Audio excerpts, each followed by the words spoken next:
This is Brock Edwards with, of course, Midlife Mastery Podcast, and I am just so excited. This past month has been crazy. This podcast has grown by 30% in the month of May. We've now got listeners in 27 countries and increasing. It feels like almost every day. And so thank you for listening. Thank you for sharing with your friends and family. Thank you for the shout outs on social media and the reviews on your favorite podcast apps. It all helps so much. And it's greatly appreciated because the purpose of this show is to help us all figure out how to do midlife even better. And it's not about me doing it or you doing it. It's about how do we just elevate it for all of us. And we've got more great guests coming up and a special project that I am super excited about and hoping to be able to announce really, really soon. Got to get some pieces in place for it, but it's going to be amazing.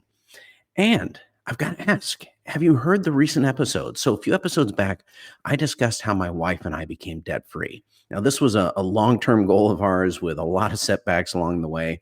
And I am by no stretch a financial advisor, but I do share what finally worked for us. I don't know if it'll work for you, but it's worth giving it a listen to see if there's anything you can glean from it. Dr. Ellen Albertson provided insight into what people who are just rocking their midlife do differently. I mean, have you ever wondered that, where you look around and you just see people that, and it's not a lot of them, but they've got that spark. They're doing something different about midlife. And so she talks about that. And then Craig Sweeney from Over 50 Badass talks about unleashing your inner midlife badass by getting out of the midlife ruts, not accepting the norm of what midlife is supposed to look like or what we're told it's supposed to look like, and becoming the person that you know you can be. Now, I encourage you to listen to them all, share them all. But today's a little bit different. And today we're really looking at the question, how do you set yourself apart from all the others? You know, whether we're talking about in your business, in your career, a side hustle, or just in life, the key often comes down to connecting with others through better communication. And one form of better communication is better storytelling. So John Livesay, aka the Pitch Whisperer, he's a storytelling expert, and he's also the host of the Successful Pitch podcast. He has done a TEDx talk. He's an author, and he shares how to use storytelling to stand out in a sea of sameness. So along the way, he discusses creating an elevator story instead of an elevator pitch and what the difference is there. Creating compelling stories that connect with other people, and the three things that every story should be. And then, even though that's the focus of it, we go beyond storytelling. And he talks about becoming a progressionist instead of a perfectionist. And I absolutely love that. He talks about what to do when you've done everything right and it still doesn't work out. And in that vein, he talks about our responsibility for the choices we make after something happens. Now, that's a lot to cover in 30 or so minutes, and he does it masterfully. Give it a listen. Please share with others who you think would benefit from hearing John's message. Let's get started. All right, so this is Brock Edwards, of course, and today's guest is John Livesay. And John, actually, there is so much about you. I'm not even sure where to start introducing you. So, like, if I look at your website, you list yourself as a keynote speaker, the pitch whisperer, and a storytelling expert. And that in itself covers a lot of ground. So how do you introduce yourself?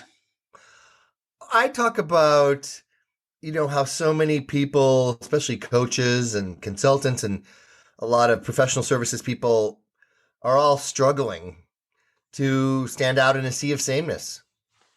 And I'm the pitch whisperer and helps them tell stories, because whoever tells the best story is the one that gets hired. And after somebody learns how to become a storyteller, their business takes off. That's usually my little elevator story. So their business takes off after they tell a better story. Why is that? Yes. Well, the whole goal of any story, especially a little elevator story, and notice I said elevator story instead of elevator pitch, is to intrigue people enough to do what you just did, even if you're not being interviewed. So imagine at a cocktail party, you say something like that. People are intrigued enough. Well, what's a pitch whisperer? I know dog whisperer and horse whisperer. Or why is that? Why is the person who tells the best story? So it doesn't matter what you ask. It's that you've planted something intriguing enough to get people to say, well, that's interesting. Tell me more about this. And so that starts a conversation. So, in your particular question, our brains are wired for storytelling. We used to sit around when we lived in caves, the glow of campfires telling stories, and now we sit around the glow of PowerPoint in corporate America. But we buy emotionally and then back it up with logic. So, storytelling and listening and empathy and all those skills are really what drive a sale, not information. And the other problem that's existing is people forget half of what you say if you're pushing out a bunch of facts and figures. And storytelling makes something memorable. And the reason why it works for sales so well is when you tug at people's heartstrings, they want to open their purse strings. And when they see themselves in the story, then they want to go on the journey with you. So that makes a lot of sense. Now, does that work outside of sales as well in other aspects of career, like Oh, other sure. jobs? But we're selling ourselves all the time, whether you have that job title or not. You have to sell yourself to get hired, to get yourself promoted, to get your ideas implemented. So, yes, whoever tells the best story is the one that gets the yes.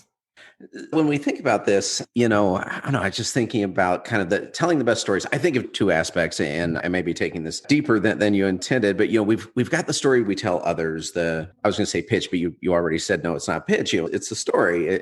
And we've also got the story that we tell ourselves. Yes. And so I guess so many places I could go with this, but I am curious, what about the stories that we tell ourselves? How does that affect things?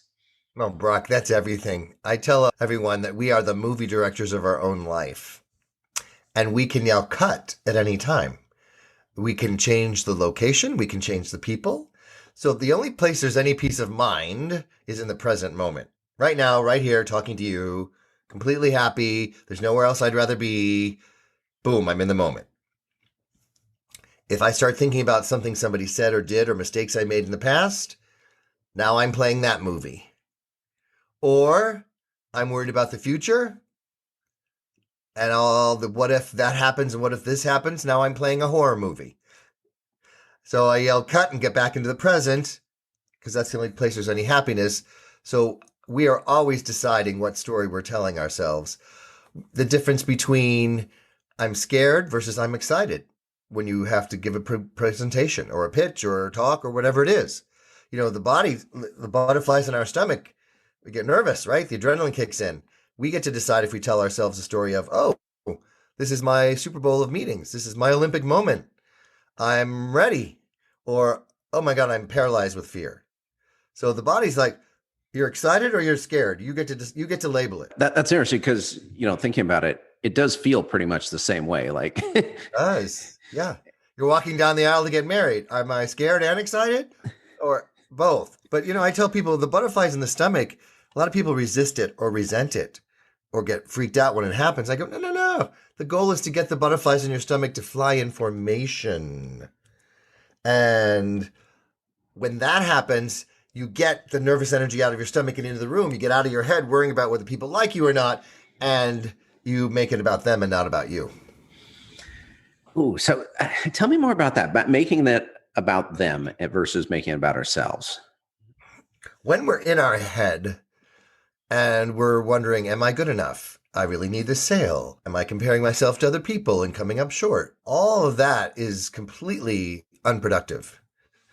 But when we get in our head about, all right, I've prepared for this, I have a technique I call stacking your moments of certainty. Hmm. When you write down 2 or 3 times you knew you nailed something, you got a sale, you got hired, you got a promotion, and you remember those things as opposed to the negative self talk, then you're reframing what's in your head and what's in your movie. Nice. I like that. I mean, that's just the situation is the same, but I can just imagine that, the story we're telling and the how we're well, not even just how we're feeling, because we already mentioned that how we're feeling, we can interpret several ways, but just, Yeah. entering that meeting, that tough situation, whatever it is, on the positive note, on feeling like, oh yeah, I've got this, I've done this before, is so different than, man, I sure hope I don't really, really screw this up. Right. Exactly. We're in charge of building our own confidence. And, there's all kinds of techniques to do that.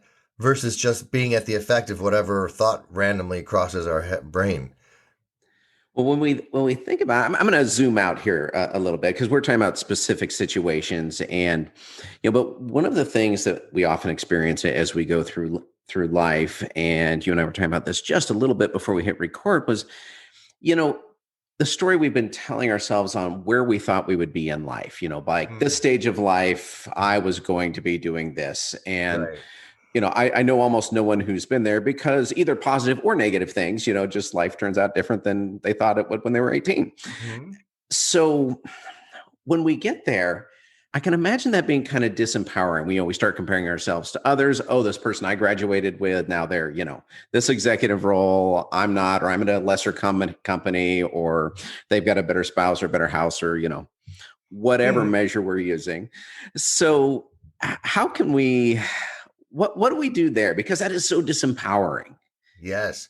Well, the irony is, even people who have huge success at a very young age, then they have to live with the fear of, oh my God, have I peaked? Mm. If I win an Oscar at 21, is that it? Am I ever going to win another one? That's it. So we think success, not soon enough or too soon. It's all just the same game of losing our identity. And when we remember that who we are is bigger than any one thing happening to us, whether we're getting laid off like I did back in 2008, or getting rehired 2 years later and winning Salesperson of the Year, I thought, wait a minute, I'm the same person. And I've got to get off this self esteem roller coaster where I only feel good if my numbers are up and my success is happening, or I feel bad about myself if I'm getting laid off. And when we are free from looking outside of ourselves for our self esteem, then we don't compare ourselves to other people, and we certainly don't react as dramatically as we might by any one thing happening. Well, actually, tell me a little bit about this, because so often we tie our career up with our self identity. Yes. And yet, when we get laid off, that generally isn't within our control at all. There's so many external factors that Yep. contribute to that.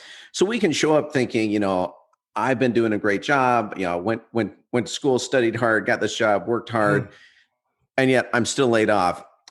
How did you keep that from just being kind of devastating on the identity level? Well, in the moment it was. It felt like a kick to the gut.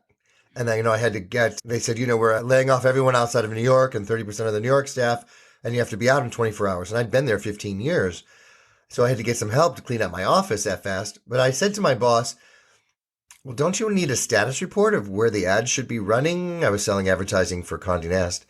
And what page? They go, well, that would be great, but everyone else is so angry, they're just storming out. And I'd been a lifeguard in my college days, and that training to not panic and stay calm kicked in. And that's what allowed me to ask that question. And I thought, I'm not going to do that to the people I've watched get married and have kids, my clients, just because something bad's happening to me. So little did I know that that one decision would allow me to get rehired back. But a friend of mine had said, what's happening to you with the print industry reminds me of what happened to the silent movie actors. Some made it to talkies and some didn't. And you have to decide if you're willing to learn a new skill. And that framework, Brock, really helped me say, oh, I am at choice again. Am I going to be like a silent movie star or stay in the past? And I think that analogy really works for all of us to realize, oh, are we going to learn blockchain? Are we going to learn TikTok? We don't maybe want to have to learn everything, but we always are at a choice of what we're deciding we're going to embrace. So what was it? And either for you or for the silent movie actors, because it's been a while since I thought about silent movies, but that was such a huge leap in technology and approach to how they were doing things. Mm-hmm. What was it that enabled some to thrive and others just to completely sink? Well, part of it is background and training. If you had a theater background, that you were used to speaking on stage. And if you didn't, your willingness to get training on how to be good on camera and speak. And, even if you didn't have a great voice, everything, it's a skill you can learn. So I think But some people have an ego, like I'm a big silent movie star. I'm not going back to. I'm not going to learn. I'm out of my comfort zone. So those are choices that we're constantly making with new technology and new ways of doing things. Some people are really uncomfortable today making videos for social media. And a lot of it goes back to that feeling, I think, of having to be a perfectionist all the time. And we talked before the show about I've given people a new framework on that, which is think of yourself as a progressionist because our brains are wired to celebrate progress. You think of Fitbit or even video games, you've reached the next level. So when you're climbing, let's say, Mount Everest, and you're halfway up, you have a choice. You can look down and go, look how much progress I've made, or look how much further I have to go. I love that word, progressionist versus perfectionist. It's an interesting reminder because we tend to think that today is the first time technology has ever disrupted our lives, our Right. industry, our careers. And yet, I mean, no, we're pushing what, 90 years ago that they switched? That was a total disruption as well then. Buggy to cars. I mean, Yeah. and now driverless cars. So, it's always, if you look back at the history, oh, that was a big disruption. People were out of work who made buggy whips. Yeah, totally, totally. And so I guess to me that's actually comforting. It's like, yeah, we've been through this before. you know, we've gone through change. Technology comes in, it moves things around. We have to learn new stuff. So you've made the comment in the past that nobody's coming to rescue you in your own life. Mm. And so, well, first off, let me ask, why is that? Why isn't anyone coming to rescue me? I mean, I think they should. Well, it would be nice. And certainly as a child, we think someone is always going to be there. My TEDx talk is called Be the Lifeguard of Your Own Life. In hurricane situations, if people don't evacuate, they typically will send a helicopter in if they can. But in our personal life and in our careers, if you get laid up, there's no one sending a helicopter to rescue us. That's because we have to take responsibility for the choices we make after something happens. Do we hold on to our identity or do we feel like this is going to devastate me?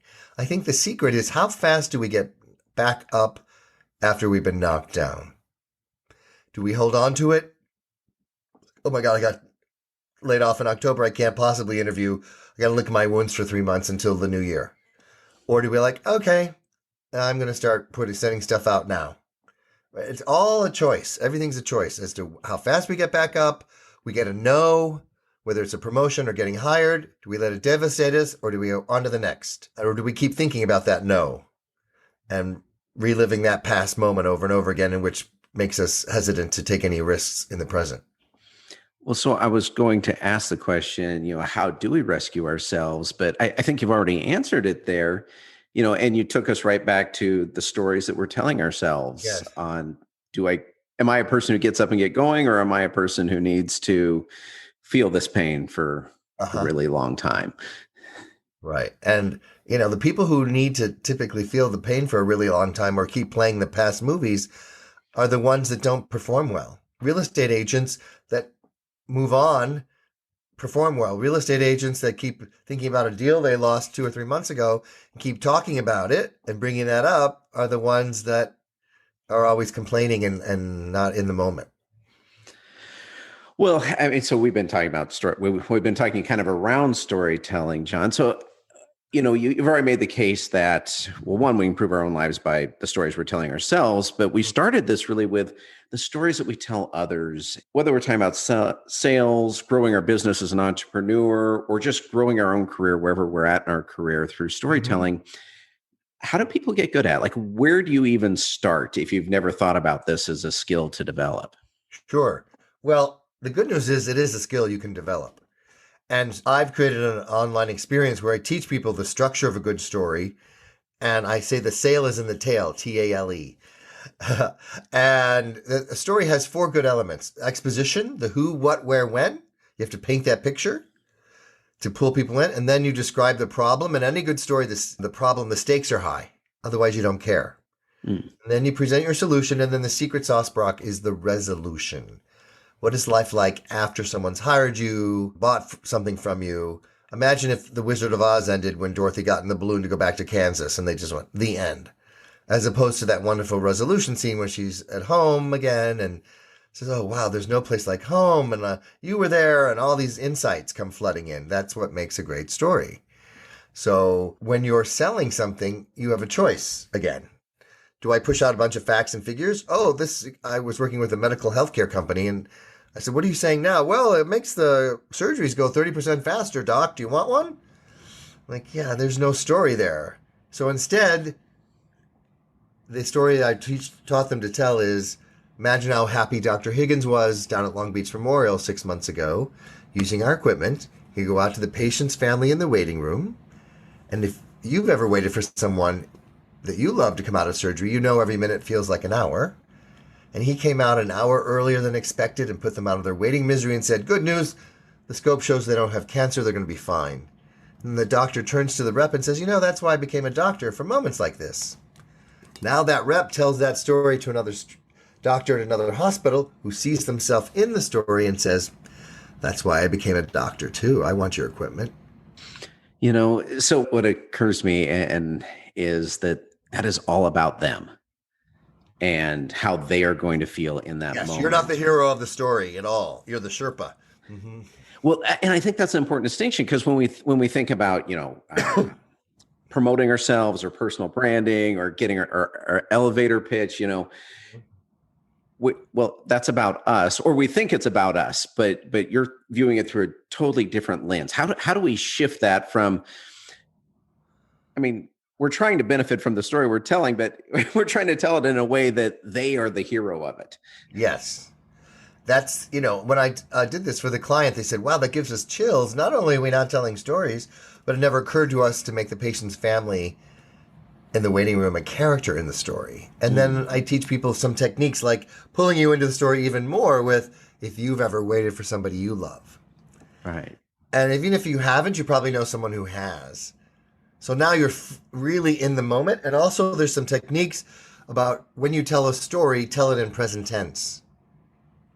So the dialogue I created was the doctor turning to the patient's family saying, good news. The scope shows that, so you feel like you're listening to what's happening as opposed to the doctor told them that their loved one was okay. Very different. I have never heard that before, John. And that's really powerful. Because when I would tell a story, well, it's something that happened in the past. So I would probably naturally tell it in past tense. Yeah, no, you can recreate that scene and tell it in present tense. I'll give you another example. When I met Michael Phelps, I went up to him at an event I was doing with Speedo. And I said, Michael, everyone says you're so successful because your feet are like fins, and your lungs are bigger than the average person. I'm guessing there's something else. Michael said to me, yes, John. When I was younger, my coach said to me, Michael, are you willing to work out on Sundays? Yes, coach. Great, we just got 52 more workouts in a year than the competition. So then I say to the audiences when I tell that story, what are you willing to do that your competition isn't? So I give a takeaway from the story. But that story would not have nearly the impact if I just said, I met Michael Phelps and he told me he worked out on Sundays. And yet that's exactly what he said. So you can totally feel the difference in impact. Mm-hmm.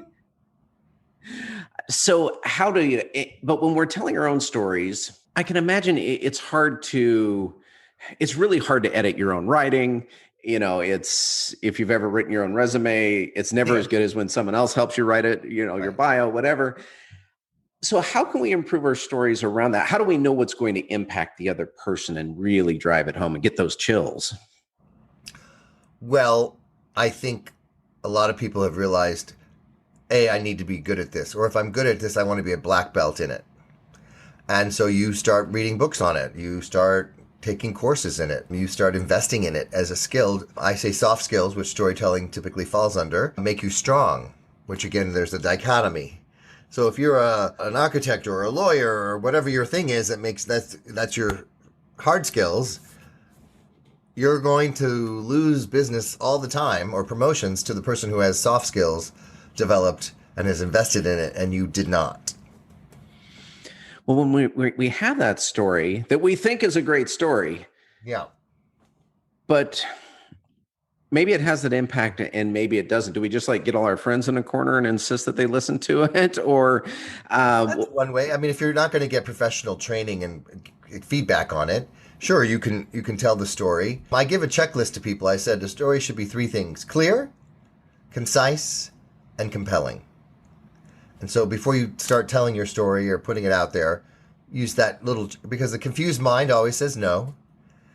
So if you're not clear, they're going to be like, what? Concise. None of my stories go on for more than a few minutes, 2 minutes at the most, right? It's not Yeah. like you're going on, it's a 10-minute monologue or anything. And compelling is the emotional hook. Do your words, like when I was talking about, how do I describe myself, my elevator story, I use the word struggle when I'm describing who I help. They struggle with standing out in a sea of sameness. That's an emotional word. They go, oh, I've struggled with that too. So that's what makes that story a little compelling, as opposed to just saying, there's a bunch of people who don't know how to stand out.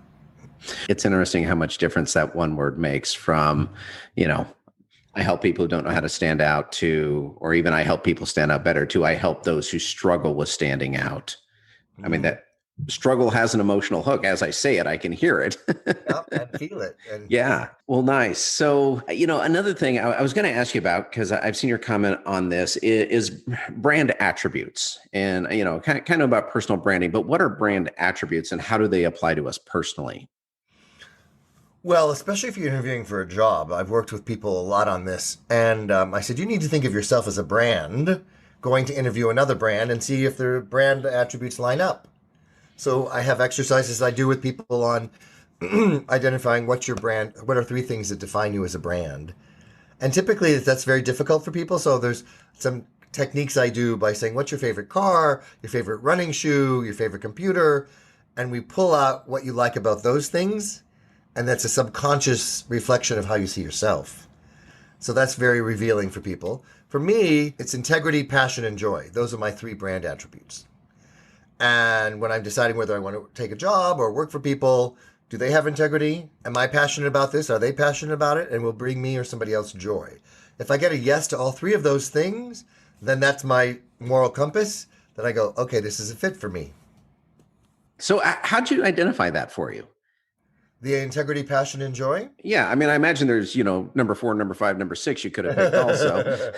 Yes. Well, part of it has to do with values and, what you were brought up with. So in my case, my parents really instilled in me the need to do what you say you're going to do. That's a Midwest thing I was brought up with. So that's really crucial for me that I interact with people who do that. And, it could be little things like if you say to a client, oh, your ad's going to appear on this page on this issue, and it doesn't, that's out of integrity. I don't want to work for a company that's like, just convince them it's fine. No, no, but we promise all those. So it's, and then I don't want to be in a place that doesn't have any passion or joy. And I don't want to be around people that don't have passion and joy.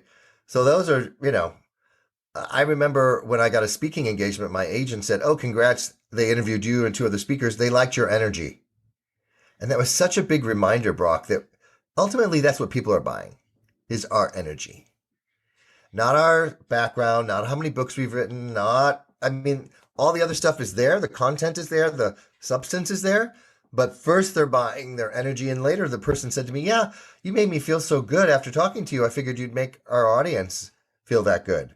And that's really what our big criteria was. We wanted them to be inspired and motivated and feel energized and then learn how to tell better stories so we could win more business. But ultimately, if the energy and passion isn't there, that's not a fit. I find that energy piece really interesting, John, because I hadn't thought about it. And so, but you're right. So I can imagine. So two equally qualified people. Yeah, the one with great energy, the one that feels super engaged in their life, engaged in the conversation, engaged with you, they immediately stand out. But then I can even ratchet that back. So even if we're not talking about equal backgrounds, I'm probably giving the benefit of the doubt to the person Uh-huh. really Yes. seems excited to be there versus the one who, is kind of a zombie going through their life. And I know I'm playing with extremes, but that is such a difference. So I want to build on that a little bit and kind of deviate from the talking about stories in that. So when you talk about energy, and that's something that's important to you, what is it that you do to ensure like great energy and just the, kind of the joy for life? Well, I'm really big on what is my intention. In this case, to give incredible content and entertain at the same time and inspire people. And I'm really passionate about helping people get off the self esteem roller coaster.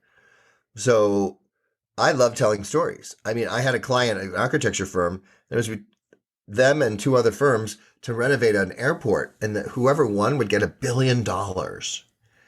And the client said to them, listen, we're going to hire the firm we like the most because you could all do it. Otherwise, you wouldn't be in the final three. This firm called me up immediately and flew me there to work with them for 2 days because they don't know what to, they usually just show their designs and hope that's enough. They go, likability, we don't even know where to start. And I said, well, let's start with what the team slide is going to be, which almost everybody shows. And I'm like, what are you going to say here? And they're like, oh, my name is Bob. I've been here 10 years. I do this. I'm like, oh, no, no, no, no. Bob, what made you become an architect? Oh, I was 11 years old. I played with Legos. Now I have a son that's 11. I still play with Legos with him. That's what made, I still have that same passion as a kid. Fantastic. Sue, where were you before here? I was in the Israeli army. I'm like, okay. I bet you learned a lot about focus and discipline. And since you're in charge of making sure this thing comes on time and under budget, you have the perfect background. So that's what enabled them to be memorable. And the people are like, oh, we like those people. We connect. We have a story with each of those little people. And so it totally changed their energy in the room because they went from just reciting their boring bio to telling a personal story that made the room light up and made people feel connected to them and want to work with them. When we think about why people don't do that more, I now, and I'm imagining here, so correct me if I'm veering off base here, but that immediately causes them to look different and stand out, and that can feel risky. Like if we do what everyone else does and we failed, okay, but we did what everyone else did versus, oh, we took a risk and it failed. Oh, shame on us. I've heard it said, and it's, basically, and I forget the guy's name who said it, but, it's better to fail conventionally than to succeed unconventionally. He was a director in Hollywood. And so anyway, I'm just thinking, helping people stand out in that way that. Yeah. What's the unspoken fear? The unspoken fear is the fear of rejection. Yeah.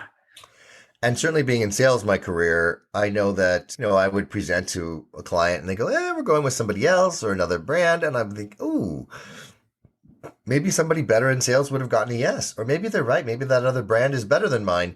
And I realized, what am I doing? I'm rejecting myself and what I'm selling. And just that awareness is the cut as the director of the movie. I'm like, no now doesn't mean no forever. Just because they reject me doesn't mean I have to agree with it. And so when we are vulnerable and tell a little personal story like I played with Legos when I was 11 or this is what I did before coming here, that's how we connect. We think nobody wants to, we have to build trust and likability and a sense of, I want to work with these people, in this case, for the next 6 years. How are we going to do that? By letting our mask down a little bit and telling a little bit of a personal story. And so, yes, the rejection might be a tad more painful if they go, oh God, I told them something about me and they still rejected me, versus I'll just hide behind this corporate mask of this is what I do and these are my credentials and I got rejected, fine. But that's not really living. That's not really fully alive.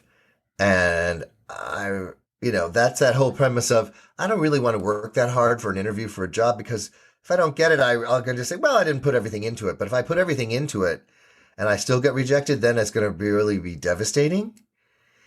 It's like dating in your personal life. It's like, do you want to play games with people and just pretend like you're not interested when you really are? Or do you just want to go full out and go, listen, I'd love to date you. I'd love to work with you. If that's not a fit, it's okay. Because we're not attached to the outcome. That's the key to not taking rejection personally. How do we separate from that? And I appreciate you mentioning that because, if we're attached to the outcome, then it's devastating. So how do we detach and still give it our all? I would say that it's a mindset thing again of no one situation, no one client is the source of your good. And that you either have an abundance mindset or a scarcity mindset. If they say no, that's their loss. It's just not a fit. Okay. There's somebody around the bend that it will be. And versus, oh, that was my one and only chance at finding love or making my quota for the year or whatever your mind. That was my dream job and there'll never be another dream job. Like people right now, the housing market is crazy, right? And a lot of people are putting bids on houses and they're not getting them. And how fast do you get back up, right? Yes, that was a great house. Do you believe that that was the only house you'll ever be happy in? Or do you think, you know what? I didn't even know that house existed 2 months ago. Why am I so devastated that I didn't get it? How about I just have a belief that I'm going to get another great house or something even better? I love that. And I laugh because I've done that so often myself. And just yeah, 2 months ago, I didn't know this job, this opportunity, this company, whatever it was, even existed, and my life was going just fine. And yet now Yeah, I've hooked everything to it. It's ridiculous when we think about it that way. I did it myself on a house back in the day. And I was like, wait a minute, what's going on here? Yeah. Well, as we wrap up here, John. So a couple of things. One, where can people find you? So you've mentioned book Yeah. and resources and courses, and where can they track you down? The easiest is just go to my website, John Livesay, Liv as in Victor, ESAY.com. If people take out their phone, I have a little gift for everybody. If you text the word pitch, PITCH, to 66866, I send you a free PDF of my top storytelling tips. It'll help everybody. So that's a way for us to connect. Or you can go to the website and opt in that way. And if you can't remember any of that, just Google the Pitch Whisperer and my content comes up. Awesome. Very good. Well, final words as we wrap up here today, John. Anything else we haven't covered that just it would be great for people to know? Arthur Ashe has a great quote that the former tennis pro, the key to success is confidence, and the key to confidence is preparation. And athletes do it, and movie stars do it. So let's up our game and get as prepared as possible and learn how to tell great stories that make people feel good and want to take action. I love it. That feels like a mic drop moment right there, John. So thank you so much for being on today. That's been fantastic. Thanks, Brock.